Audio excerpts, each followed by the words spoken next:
허환구의 라디오 오늘. 여러분 안녕하십니까, 허환구입니다. 백골단 이름만 들어도 무시무시합니다. 과거 민주화 시위대를 체포하던 부대로 독재와 폭력 진압의 상징과도 같은 이름이죠. 청바지, 청재킷 차림에 은회색 헬멧을 쓰고 다니며 기다란 진압봉으로 시위대들에게 무자비한 폭력을 행사했던 백골단인데요. 그 백골단이 2025년 우리 사회에, 그것도 국회의사당에 등장했습니다. 하긴 국회의사당에 중무장한 군부대가 출동하기까지 했으니 뭔들 못 등장할까 싶기도 합니다만 이건 좀 너무했던 것 같습니다. 백골단이라는 청년들을 국회에 부른 건 다름 아닌 국민의힘 김민전 의원인데요. 야당에서는 제명 결의안을 즉각 제출했습니다. 이름조차도 무시무시한 백골단, 다시는 이런 이름이 우리 사회에 등장해서는 안 되겠습니다. 1월 10일 금요일 라디오 오늘, 광고 듣고 시작합니다. RSV 알고 계신가요? RSV는 독감 바이러스만큼 전염성이 강한 급성 호흡기 감염 바이러스로 영유아나 60세 이상 성인에서 감염 시 폐렴 등 심각한 합병증으로 이어질 수 있습니다. 주로 독감 바이러스와 비슷한 시기에 발생하는 RSV. 자세한 내용은 의사와 상담하세요. 이 광고는 RSV 질환인식 캠페인입니다. 팀장님, 연금도 투자하세요? 알아서 크는 연금은 없으니까 투자해야죠. 아, 투자의 차이가 연금의 차이? 이제 연금도 투자다. N2 퇴직연금. 역시 고용노동부가 선정한 2024년 퇴직연금 우수사업자. NH투자증권. 원금 손실 유의, 가입 전 상품 설명서 및 약관 필독. 독일도 돌았다. 스위스도 돌았다. 대성보일러도 유럽처럼 빙 돌았다. 원통형 콘덴싱으로. 대성보일러가 만드는 유럽형 콘덴싱의 시대. 당신의 콘덴싱은 유럽형입니까? 대성이 내일을 위합니다. 대성보일러. 부장님, 실장님, 국장님, 이사님. 일은 오래 했지만 연금 관리는 왕초보. 퇴직금 목돈 어떡하지? 퇴직연금 IRP. 믿을 곳은 미래에셋증권. 퇴직금 키우기, 절세, ETF 실시간 매매, 로보 어드바이저까지 수익률이 중요한 연금 미래에셋증권. 원금 손실 유의 및 투자 전 설명 청취. 라디오 오늘 금요일 순서 시작합니다. 1부 최진봉의 시사 포커스, 2부 이슈 오늘에서는 의성군 소식 알아보는 시간입니다. 이어서 천용길의 정치 TMI 이어가겠습니다. 라디오 오늘 많은 애청 바랍니다.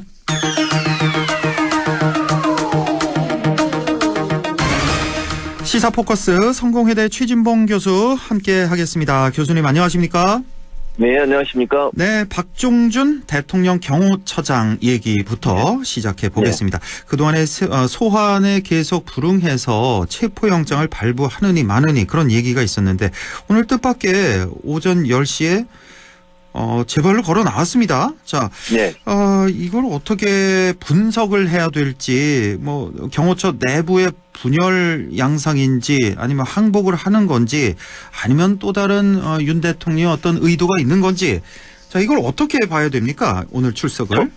저는 박정준 차장이 의도적으로 나왔다고 봅니다. 물론 이제 경찰이 소환할 시가 나오는 건 맞지만 본인이 계속 경호처장을 하는 것에 대한 부담감을 느꼈을 가능성이 있다고 봐요.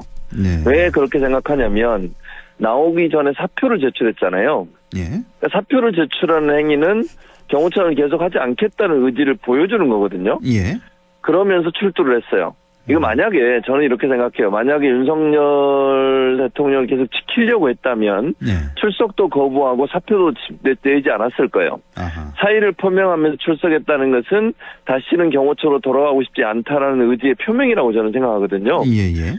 그러니까 본인이 경찰 출신이고 또 경찰청 차장까지 했던 사람이에요. 아, 그래요? 이게 불법인 거를, 그 전에 경찰 대학 출신이고요. 예. 경찰대 출신의 경찰청 차장까지 했던 사람인데, 이 사람이 생각할 때도 이건 불법이 명백하고, 이렇게 계속했을 때 본인한테 올 수 있는 불이익도, 크다는 걸 알고 있었을 것이고, 두 번째는, 그 본인의 지시 때문에 경호처 직원들 있지 않습니까? 그 사람들은 정치적이지 않잖아요. 예. 젊은 직원들은 정말로 경호처의 직원으로 들어와서 진보 정권의 대통령도 경호를 했었고 보수 정권의 대통령도 경호를 했던 사람들이에요. 이 사람들에게 엄청난 피해를 줄 수 있는 상황을 본인이 초래하는 거거든요. 예. 그런 부분에 대한 어떤 부담감이 작용했을 가능성.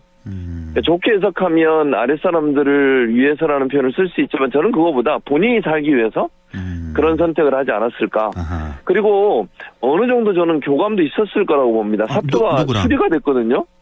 저 최상목 대행이 즉각 수리를 했어요. 이것도 좀 놀랍더라고요. 예. 그래서 저는 일부에서 보수진에서 어떤 얘기가 나왔었냐면 오늘 오전 중에 경호처장과 차장, 그러니까 차장은 김건희 라인으로 분류가 되고 있거든요. 김성훈. 네, 두 사람 간에, 그러니까 지도부 간에 약간의 갈등이 있다 이런 얘기가 나왔어요. 처장과 차장 사이의 갈등. 예. 그래서 처장 입장에서는 물론 경호를 핑계로 할 수는 있는데 저항을 무리하게 물리력을 행사하면서 하는 거는 조금 부정적으로 생각을 했다는 얘기가 있고요. 경호청 차장은 이제 김건희 라인이라고 제가 말씀을 드렸잖아요. 예. 과격하게 그러니까 뭐 물리력을 행사해서라도 저항해야 된다 이렇게 얘기가 나온 것 같고 그 둘 사이에 갈등이 좀 있었던 게 아닌가 하는 말이 흘러나옵니다. 물론 이건 사실관계는 확인된 내용은 아니고요. 그러다 보니까 이제 박종준 처장 입장에서는 사표를 내고 바로 경찰에 출두하면서 차라리 나를 긴급 체포해달라 이런 사인을 보낸 게 아닌가. 그래야 만약에 뭐 사이가 그리고 이제 어느 정도 대통령실에서도요 사의를 표명하고 나가고 출석하는 과정에서 입장을 냈는데 입장이 뭔지 아십니까? 어떤 입장? 처장이 없어도 우리는 차장이 있다 이런 입장을 냈어요 대통령실이. 대통령실에서 이렇게 공식 입장을 냈어요? 우리는 차장이 그렇게 있다. 냈어요. 우리에겐 차장이 있다. 그 말은 이미 교감이 이루어진 거다. 그렇네요. 즉 사표를 수리할 생각을 갖고 있었고 그래서 최상목 대행이 대통령실과의 교감을 통해서 최상목 대행이 아무리 권한대행이지만 대통령이나 대통령실의 의견을 묻지 않고 사표를 수리할 가능성은 낮다고 저는 보거든요. 그렇게 하면 안 되는 거지만 왜냐하면 직무가 정지돼 있으니까. 그렇죠. 그러나 최상목 대행 입장에서는 의견을 청취했을 가능성이 있어요. 그렇기 때문에 저는 이게 다 이미 정해져 있었고 짜여진 극본하에서 이루어진 거다. 그러니까 박종준은 본인 살려고 나온 것이고 이미 사표 수리는 기정사실화된 상태에서 충성심이 더 높은 경호처 처장을 통해서 경호처 차장을 통해서 물리력을 행사해서 막으려는 의도를 갖고 있었던 게 아닌가 저는 그렇게 분석합니다. 듣고 보니까 그러네요. 그러니까 지금 최상목 대행도 이 내란 혐의 이제 공범 의혹을 계속 받고 있는 차에 지금 윤석열 대통령과 교감을 계속 할 수밖에 없는 그런 입장이고 박종준 경호처장과 김성훈 경호차장 사이에 어떤 의견 충돌, 갈등 이런 게 이제 계속 있어 왔다는 보도가 있었고 여기서 이제 어떻게 보면 이제 내쳐진, 내몰린. 그래서 이제 김성훈 경호차장 체제로 이제 우리 요새 좀 더 굳건히 쌓겠다. 끝까지 막아내겠다. 이렇게 해석이 가능하다는 말씀이시고. 그나저나 지난번에 그 국회에 왔었던 게 군인들 또 경찰들 왔었잖아요. 그러니까 그거 보면서 정말 가슴이 아팠던 게 그 군과 경찰 그 수뇌부들은 그렇다 쳐요. 그 사람들은 뭐 내란 공범들이니까 당연히 처벌해야 되는데 그 밑에 일반 사병들 여기가 저는 굉장히 안타까웠거든요. 이 사람들은 전혀 내란 가담한 뜻도 전혀 없을 테고 당연히. 이거는 범법이라는 걸 알고 또 굉장히 소극적으로 대응을 했고 이번에 경호처도 마찬가지 아닙니까? 이 직원들 밑에 하위 직원들 이 사람들은 지금 불만이 상당히 가득하다, 불안에 떨고 있다, 또 일부는 방송사로 제보도 하고 이래서 지금 저는 이 경호처 이 밑에 직원들은 제발 좀 안 다쳤으면 하는 그런 생각이 좀 있거든요.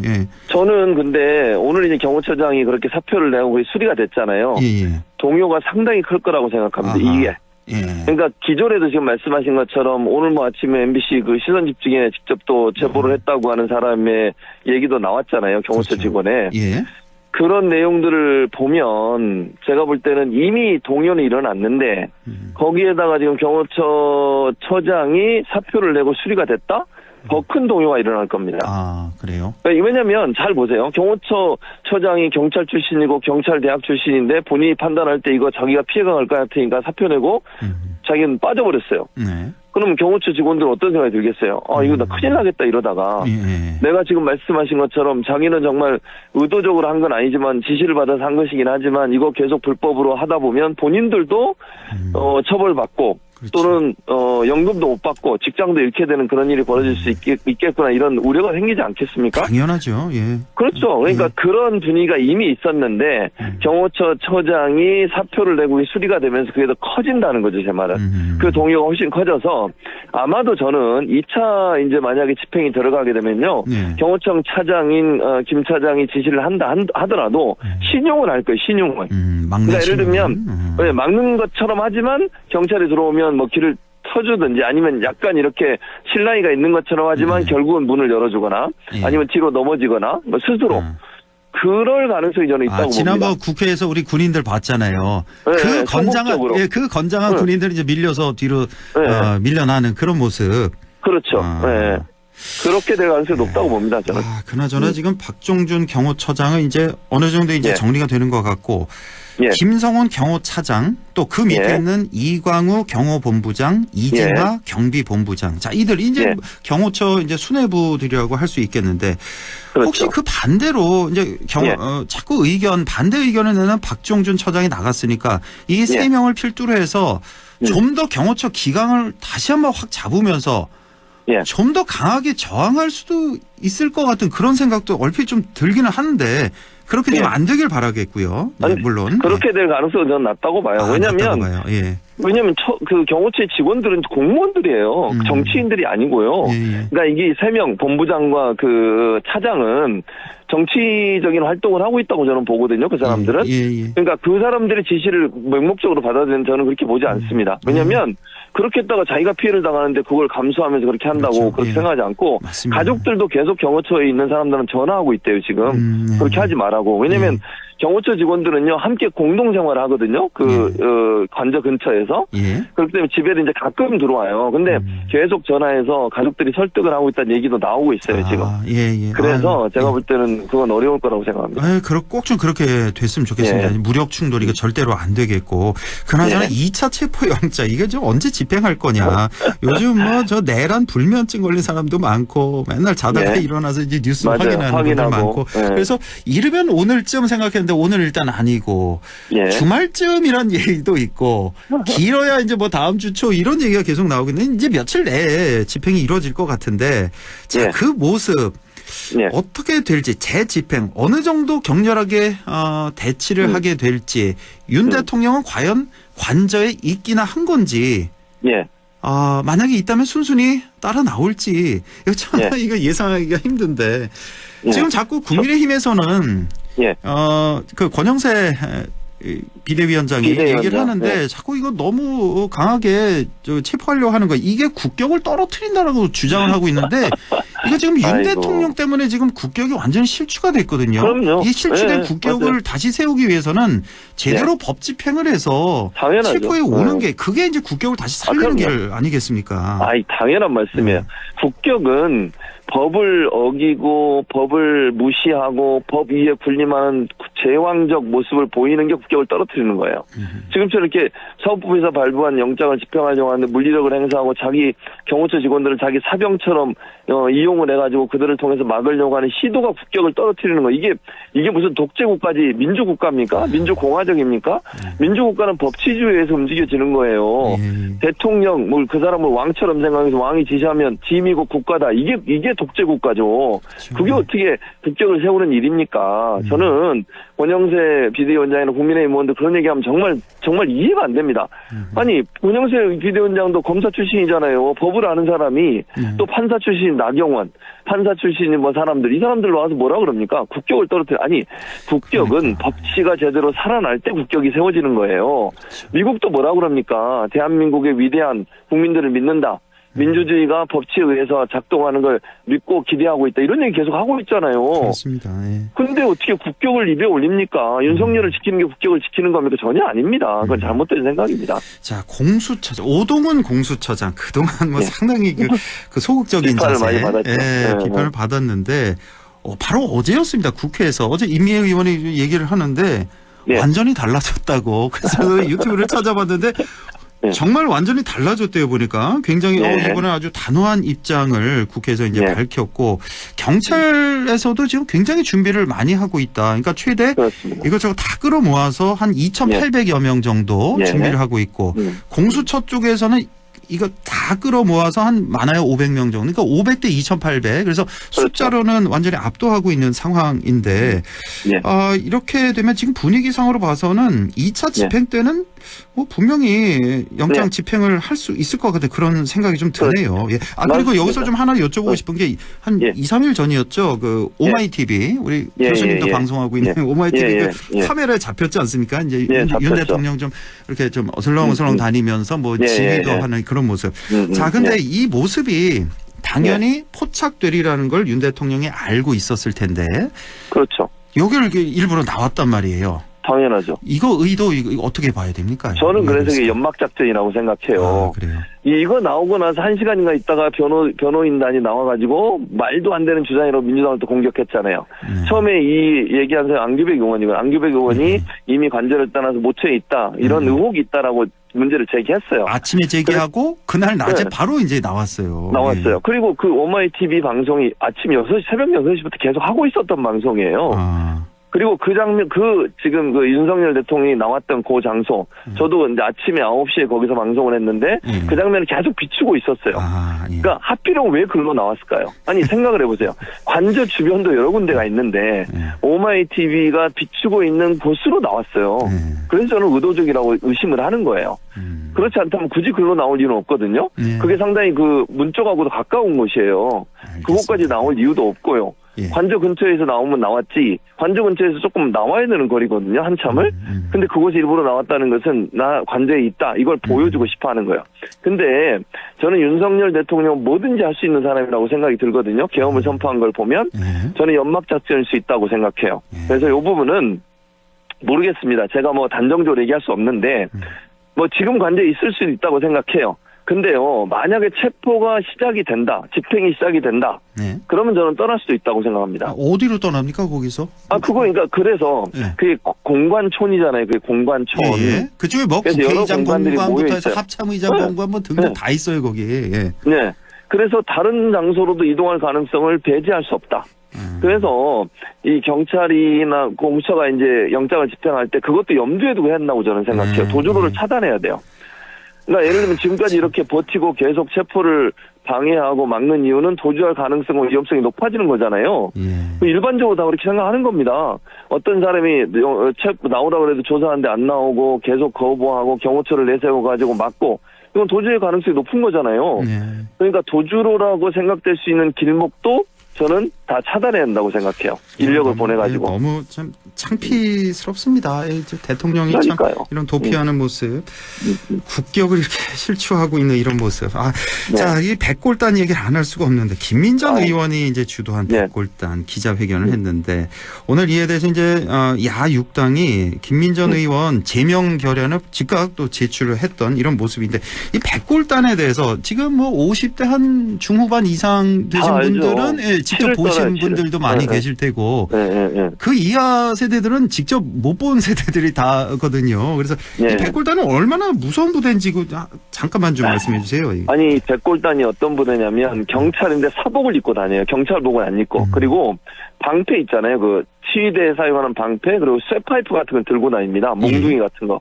그리고 시위대 안에 들어가서 시위하고 있는 사람들을 방패로 찍어요. 막 몸을 찍고요. 머리도 찍고 그래서 머리가 막 터지고 피가 나고 이런 일이 많았고요. 실제로 사망한 사람들도 있었다면서요. 그렇죠. 예, 명지대 강경대 학생이었던 당시에 강경대 열사도 사망을 했고 또 한 명이 또 있어요. 2명이 사망을 했고요. 그들이 이제 몽둥이나 쇠파이프, 방패를 들고 다니면서 무차별적으로 사람을 막 공격을 합니다. 뭐 인정사정 봐주질 않아요.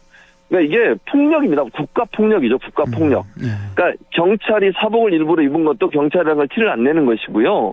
마치 그냥 일반인인 것처럼 가장을 해서 보통 이제 청색 자켓과 바지를 입고 다녔었어요. 그 당시에. 그리고 이제 뭐 무릎 보호대 이런 거 달고 다녔거든요. 그리고 머리에 헬멧을 쓰고 본인들 공격을 막겠다는 거잖아요. 그러면서 아무 무기도 없이 저항하는 민주화를 위해서 외쳤던 그 사람들을 방패로 찍어서 머리가 막 그 피가 낭자하게 만들고 쇠파이프로 때려가지고 얼마나 때렸든지 그 자리에 사망하는 일까지 벌어졌어요. 그렇게 무서운 게 백골단이에요. 그 당시에는 무법천지였어요. 그리고 신분을 모르니까 처벌도 안 하고 경찰이니까 처벌도 안 그래요? 받고 이러면서 지나갔었어요. 이거 김민전 의원도 이거 다 아는 세대 아닙니까? 당연히 거기가 알죠. 뭐 84학번 뭐 이 정도 되는 걸로 뭐 알고 그 정도 있는데. 될 거예요. 그러니까 네. 다 아는 사람이 백골단이라고 하는 이름을 가지고 얘기하는, 그날 와서 기자회견 할 때 백골단이라고 얘기했잖아요, 본인들이. 예. 그런 사람들에게 기자회견 할 수 있도록 주소를 내줬다? 이건 정말 정신 나간 거예요. 이거는요. 어떻게 이 80년대 그런 민주화에 저항하며 민주화 운동에 활동했던 사람들의 백골단이라고 하면 너무 치를 떠는 그런 조직이고 국가폭력의 상징이 돼가고 있는 되었던 그런 조직인데, 그런 조직을 자처하고 나온 사람들을 국회 소통관에 세워가지고 기자회견을 하게 한다고요? 이건 정말 국민은 안중에도 없고 자기의 정치적 이해관계, 정치적 욕심, 그 욕심만을 채우려는 아주 정말 수준 낮은 그런 행동이라고밖에 저는 말을 못하겠습니다. 예. 너무 무서워요, 진짜로. 자, 윤 대통령과 김건희 여사, 명태균 씨로부터 이제 여론조사 결과를 공짜로 받은 네. 사실. 그 이제 검찰 수사 보고서에서 내용이 나왔는데 아마 국민들 대부분 다 그랬으려니 짐작을 했는데 이게 이제 결과가 그렇죠. 나왔다는 거. 그래서 또 다시 네. 새빨간 거짓말이 드러났다는 거 말씀드리고, 해병대 네. 박정훈 전 수사단장 얘기 잠깐만 마지막으로 좀 여쭤보겠습니다. 예. 어제 군사법원에서 무죄 1심 무죄가 무죄를 나왔죠. 선고받았습니다. 우리 최진봉 교수님 또 해병대 후배죠. 후배로 네, 몇 그렇습니다. 년쯤 후배죠? 7년 정도 후배예요. 그렇게 저보다. 많이 그렇게 제가 많이 나이가 후배는- 많죠. 워낙 동안이셔서 아유, 교수님이. 감사합니다. 자, 이 사실 이 해병대 네. 이 박정훈 대령 이 누가 봐도 억지 기소였고 참 그렇죠. 정의로운 판결이 내려졌다. 그러니까 네, 윤 맞습니다. 대통령의 지금 이렇게 얼핏 생각해도 대표적인 억지가 이제 바이든 날리면 그렇죠. 해놓고 안 했다. 이 억지 이건 정말 말도 안 되는 거 1번이고. 예. 이 예. 박정훈 대령 사건 이게 참 치명적인 억지였던 것 같습니다. 그렇죠. 맞습니다. 예. 아니, 이미 수사가 끝나서 국방부 장관 결재까지 난 거예요. 수사 잘했다고까지 칭찬을 받았어요, 현장에서. 예.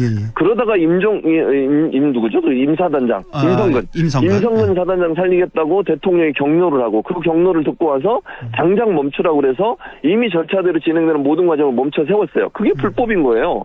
법에 의하면 국방부 장관 결재까지 났기 때문에 그건 바로 이첩하게 돼 있습니다. 군에서 사망사건 같은 경우에. 예. 근데 그 이첩을 막고 거기 경찰청에 가지고 그 서류를 또 가져왔어요.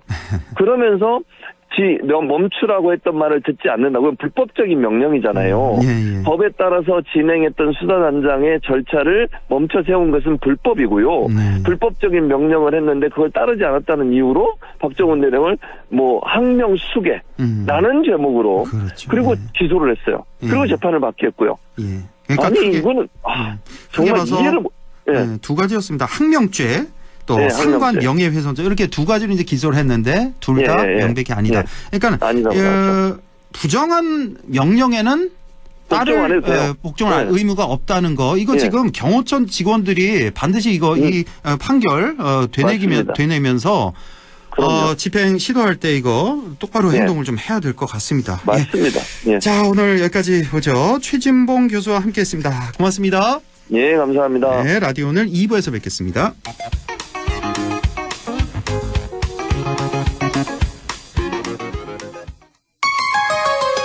MBC 라디오 나에게 딱 맞는 대학, 나에게 꼭 맞춘 대학. 나만의 경쟁력을 원한다면 안동과학대학교로 오라.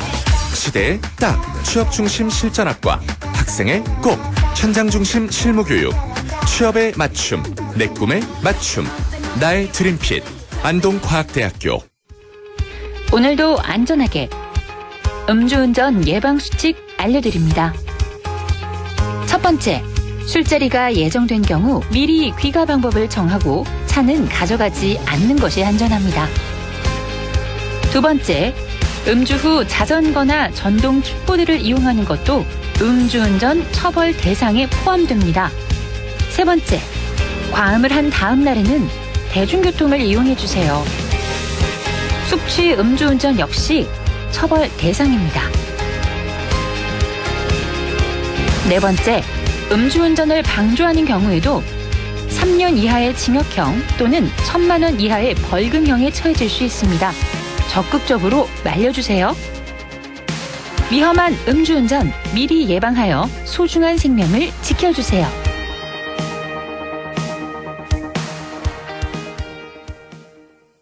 살림꾼 김재우의 살림템 추천. 창틀 바람막이로 실내 온기 지켜줄게.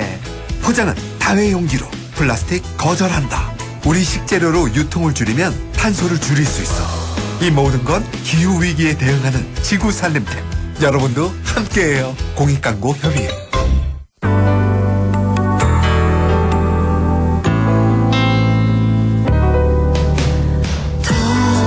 어렵던 날도 많았죠. 우리 함께 한다면 따스함을 느껴요. 사랑이 있어요. 소중한 꿈을 이뤄봐요. 우리 함께 여기 있으니 감동과 사랑 있는 MBC 라디오 문화방송 100.1 MBC 라디오. 네, 6시 30분 47초 지나고 있네요. 이슈 오늘 시작합니다. 오늘은 의성군 소식 알아보는 시간이죠. 의성군 홍보과의 권기범 주무관 연결돼 있습니다. 안녕하십니까? 안녕하십니까. 2025년 새해 복 많이 받으십시오. 의성군청 홍보소통과 권기범 인사드립니다. 네, 새해 복 많이 받으십시오. 자, 1월 의성 소식 어떤 게 있을까요? 예, 첫 번째 소식입니다.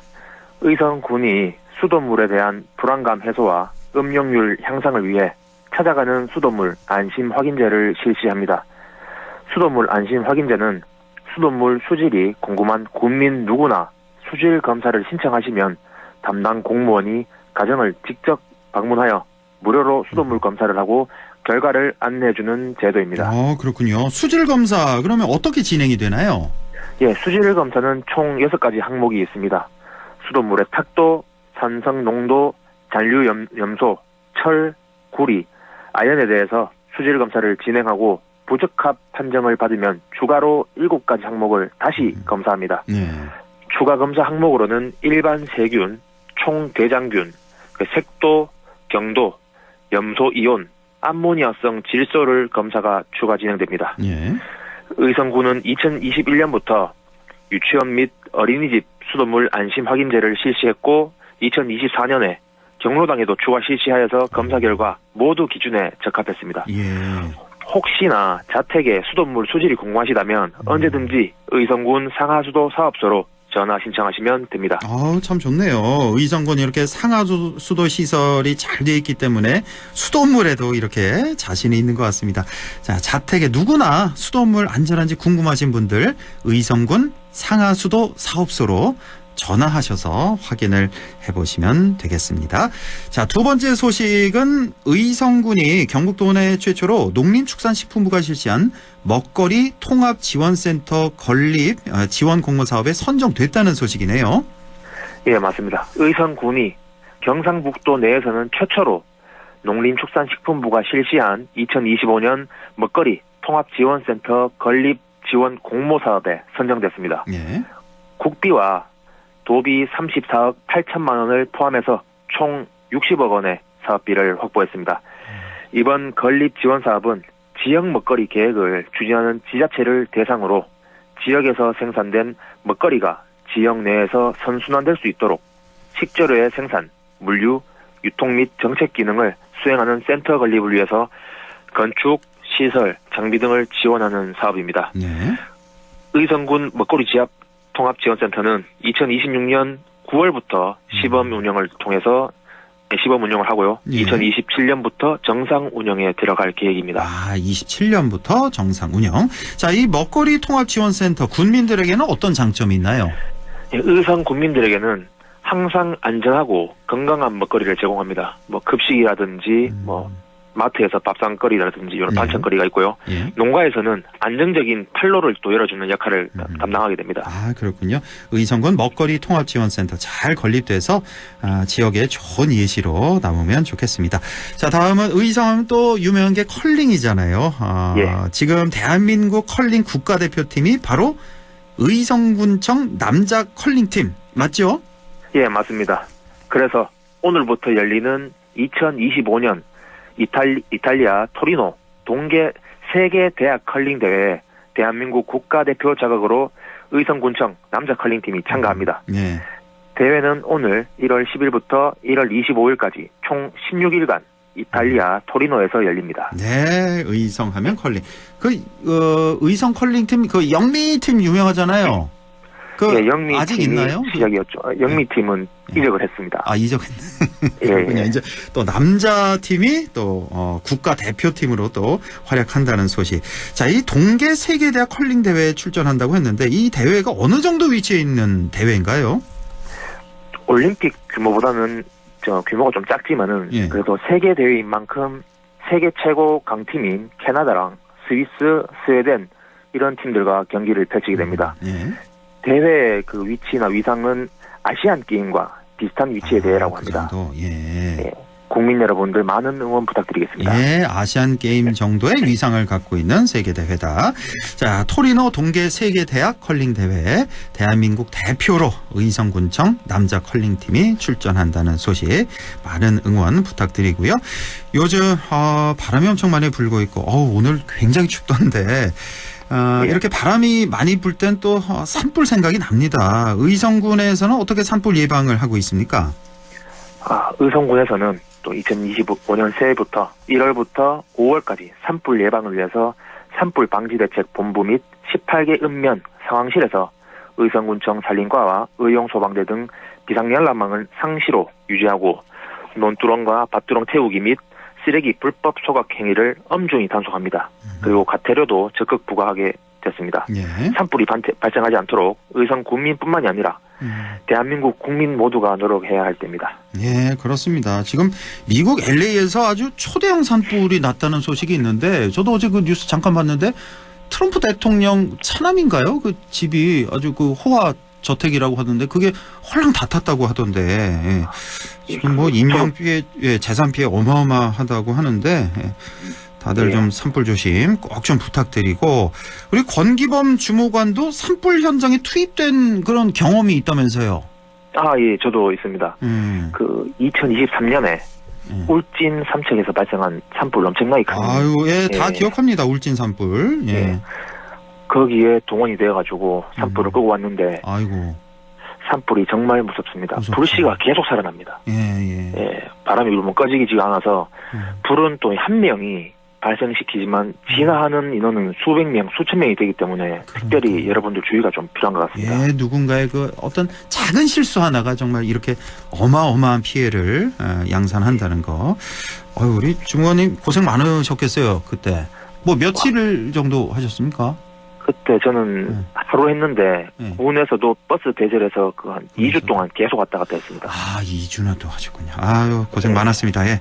자, 항상 우리 모두 불조심해야겠습니다. 자, 마지막으로 의성군에서 설을 맞아서 의성 장날 쇼핑몰 이벤트를 한다고 하는데 좀 전해 주시죠. 예, 의성 장날 설맞이 이벤트로 전 품목 10% 할인 이벤트를 진행합니다. 신규 회원 가입 시에 만원 쿠폰과 구매 후기 이벤트 쿠폰으로 매월 20명씩 선정해서 또 쿠폰을 드리고 있습니다. 의성장날 홈페이지 많은 이용 부탁드리겠습니다. 네, 이렇게 해서 오늘도 의성 소식 알아봤습니다. 의성군 홍보소통과의 권기범 주무관이었습니다. 고맙습니다. 예, 감사합니다.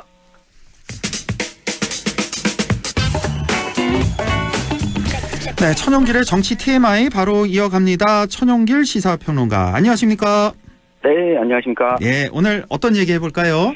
네, 지난주에 윤석열 대통령에 대한 체포영장 집행이 계속 이뤄지지 못하고 오늘 또 좀 미뤄지고 있는데요. 예. 무엇보다 눈에 띄는 게 윤 대통령의 한남동 관저 앞에 탄핵 반대를 주장하는 시민들에다가 이 국민의힘 소속 국회의원 45명이 체포영장 집행 반대를 주장하면서 이를 저지하고 나섰습니다. 왜 이들 국회의원들 숫자가 이렇게 늘어났을까? 왜 윤석열 대통령 탄핵 체포영장 집행을 막기 위해서 나왔을까? 그리고 우리 지역 국회의원들도 포함되어 있는지 그렇다면 왜 그런 건지 오늘 한번 따져보도록 하겠습니다. 왜 그들은 그 추운 새벽 아침에 거기에 막아서고 있었나. 아마 정치 관심 있는 분들 다들 짐작은 하시겠습니다만 오늘 천용길 평론가의 시선으로 좀 분석을 해보겠습니다. 자, 조금 전에도 뭐 뉴스를 했습니다만은 그날 관저 앞에서 영장 집행 반대한 국민의힘 의원이 모두 45명으로 그렇게 확인이 된 거죠. 그렇습니다. 뭐 44명이다, 45명이다. 여러 가지 이야기가 돌았지만 일단 의원실 개개별로 이 취재진들이 좀 확인해 본 결과 45명으로 확인됐습니다. 이 지역별 분포로 보면 이 45명 가운데 대구 경북 지역이 15명으로 가장 많이 차지하고 있었습니다. 그 다음이 부산 경남이 11명, 서울 경기가 5명, 충청이 3명, 강원이 2명, 이 비례대표 9명인데 애초에 뭐 영남권의 국회의원 수가 많기도 하지만 이 대구 경북 의원이 모두 25명인 걸 감안하면 이 부산 경남보다도 훨씬 많은 비율입니다. 이 경북으로 좁혀서 보면 13명의 의원 가운데 10명이 참여를 하고 있어서 12명 가운데 5명이 참석한 대구보다도 좀 압도적인 비율을 차지하고 있습니다. 대구는 12명 중에 5명이 참석했고 경북은 13명 중에 10명이 참석했다. 이렇게 되면 현장 참석 안 한 의원을 찾는 게 더 쉬울 것 같은데 자, 체포영장 집행 반대 농성에 참여를 안 한 의원 그러면 그 경북에서 3명이잖아요. 3명 누굽니까? 우선 안동 예천의 김영동 의원이 참여를 안 했었고요. 의성 영덕 청송 울진의 박형수 의원 그리고 고령 성주 칠곡의 정의용 의원 3명만 참석을 하지 않았습니다. 이외에는 모두 참석했는데 이 공통점을 꼽아보면 일단 나이대가 상대적으로 연령대가 어린 젊은 국회의원이라고 하는 점이 있었고 북부권이라고 해도 북부권 국회의원 4명 가운데 2명 갈리거든요. 그러니까 이미자 의원은 초창기부터 먼저 참석을 했었고 이 영주 영양 봉화의 임종득 의원 역시 10명 미만에서 20명으로 늘어나는 단계에서 참석을 하기 시작했습니다. 이미자 의원 같은 경우는 현재 또 비대위원이기 때문에 그렇습니다. 비대위원이 거기 나가면 어떡하냐 그러면서 비판을 또 당 내에서도 받았던 그런 기억이 좀 있네요. 자, 체포영장 집행 반대에 절반에 가까운 국민의힘 의원이 참석한 이유. 자, 오늘 이게 본론이 되겠죠. 왜 이렇게들 많이 참석했을까요? 우선적으로 오늘 여론조사 결과가 공표됐는데 아마 이해하는 데 도움이 될 것 같습니다. 한국갤럽이 매주 진행하는 이 여론조사 7일부터 9일까지 1,004명을 대상으로 이 조사를 했고 자세한 내용은 이 선거여론조사 심의위원회를 통해서 확인할 수 있는데 이 정당 지지도가 더불어민주당이 36%, 이 국민의힘이 34%까지 올라왔습니다. 이게 12월 중순의 조사 결과를 보면 민주당이 48%, 이 국민의힘이 24%로 이 더블 스코어가 됐었거든요. 근데 이번 조사에서는 이 표본 오차 범위를 고려하면 거의 비슷한 수준, 그러니까 비상계엄 사태 이전으로 이 돌아온 상황이다라는 걸 확인할 수가 있습니다. 상당히 놀랍습니다. 이런 결과가 나왔다는 게. 그렇습니다. 그러다 보니까 이 국민의힘 의원들 내부에서도 초창기에는 체포영장 집행을 적극적으로 저지하는 의원들이 소수였는데 이게 이쪽으로 가야 되겠구나라고 하는 분위기를 좀 형성하는 것도 있고요.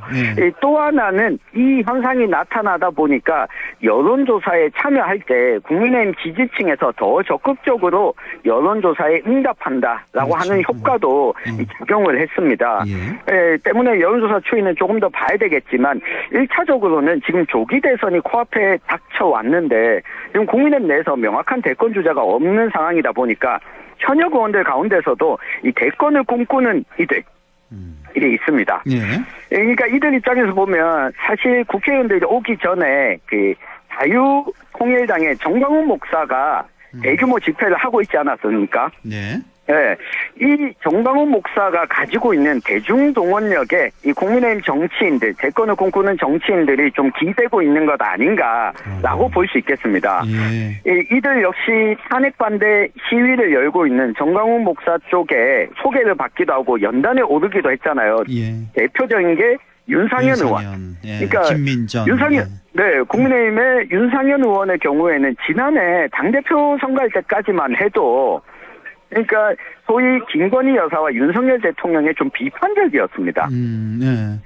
그런데 지금 상황에서 정광훈 목사가 이끄는 대중동원력을 보고는 이 자리에 올라가서 정광훈 목사에게 이 고개를 숙이고 인사를 하기도 했었고요. 90도 폴더 인사를 뭐 한 번도 아니고 3번, 4번 하더라고요. 정광훈 목사에게. 그렇습니다. 참 보기가 안 좋았습니다. 그 모습. 예. 네, 그래서 이것이 과연 본인의 이념적이거나 신념에 따른 선택이냐 이렇게만은 볼 수 없다. 아니죠. 이 정치적 동원력을 가지고 있는 집단에게 이 호의를 사기 위한 정치적 행동으로 좀 봐야 된다라고 하는 게 있습니다. 예.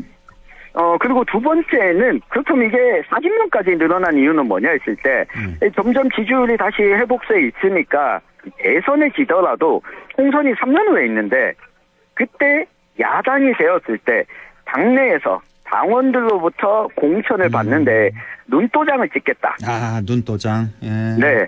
그러니까 이 후보는 3년 전에 뭐 했습니까? 어디에 있었습니까? 라고 하는 질문이 돌아오게 될 텐데 그러다 보니 상대적으로 경북 지역 국회의원들이 많이 참석을 했다고 볼 수 있습니다. 수도권과 다르게 중도층의 여론보다는 공천이 곧 당선이라는 인식이 강한 지역의 경우에는 다른 지역보다 더 적극적으로 눈도장을 찍겠다라고 하는 겁니다. 뭐 이 시간을 통해서 누누이 말하지만 공천이 곧 당선인 이 지역구도 이거를 좀 깨트려야 되는데 경상도에서 그렇습니다. 국민의힘 마찬가지 민주당 똑같습니다. 전라도에서 민주당 이 공천이 당선이 이거를 어떻게 깨죠? 이것만 깨면 우리 정치 수준이 몇 단계 점프에 올라갈 수 있을 텐데 참 아쉬워요. 그렇습니다. 이런 현상들을 보면 우리가 지금 비상계엄과 내란 사태를 극복하는 과정에서 분명히 정치 제도 개선, 선거제도 개선이 필요하다는 걸 다시 한번 좀 확인할 수 있는 부분이고요. 그렇습니다. 세 번째가 소위 명태균 게이트 문제입니다.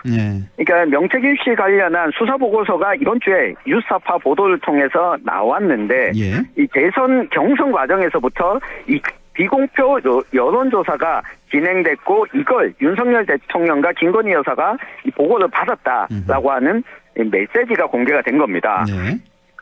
어느 정도 수사가 마무리된 단계다 보니 여기에 연루된 의원들도 있을 것이다. 특히 윤석열 대통령이 입을 떼는 순간 어떤 결과가 나올지 두려운 국회의원들도 분명히 포함됐을 거다라고 볼 수 있습니다. 그게 두려워서 윤 대통령에게 이제 눈도장 찍기 위해서 현장에 나갔다. 그래서 어제 국회에서 재픽을 있었잖아요. 보니까 그렇습니다. 내란 특검에 대해서 이제 198명 찬성이고 김건희 특검에 대해서는 196명 찬성으로 나왔는데 그러니까 2명이 더 반대를 한 거예요. 그러니까 맞습니다. 국민의힘에서 그 2명이 누구냐. 그래서 이 명태균 게이트에 연루된 사람일 것이다. 그런 추측이 많습니다. 그러니까 그중에 한 명 안철수 의원 생각나고 국민의힘은 아니지만 이준석 의원도 생각이 좀 나고 그래서 2표 빠진 거 아니냐는 분석도 좀 나오고 있는데 자, 체포영장 집행을 막을 수 없다는 걸 사실 이 현장에 나간 그 국회의원들도 마찬가지고 대부분 지금 국민의힘 의원들도 알고 있지 않겠습니까? 이거 결국은 못 막는다는 걸. 맞습니다.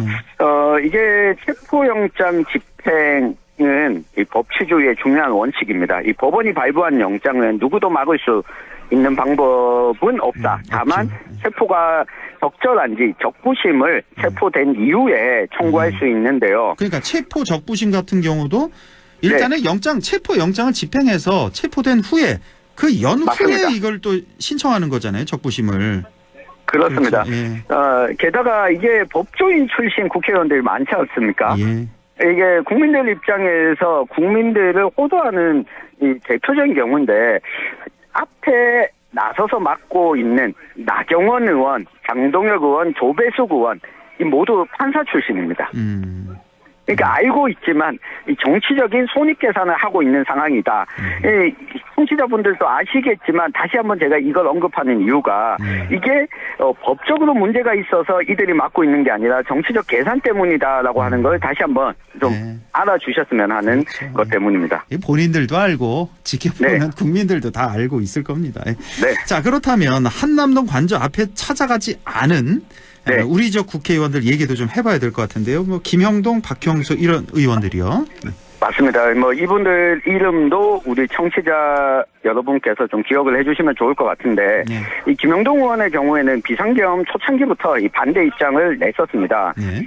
사실 우리 지역에 이런 분들이 그나마 있다는 걸 좀 다행이다라고 봐야 되는데 지금은 국민의힘 자체에 대한 반대라기보다는 민주공화국의 체계를 어지럽힌 세력과 집단에 대한 선을 그어야 되는 시점입니다. 그래서 민주공화국 시스템을 다시 복원하는 게 우선적입니다.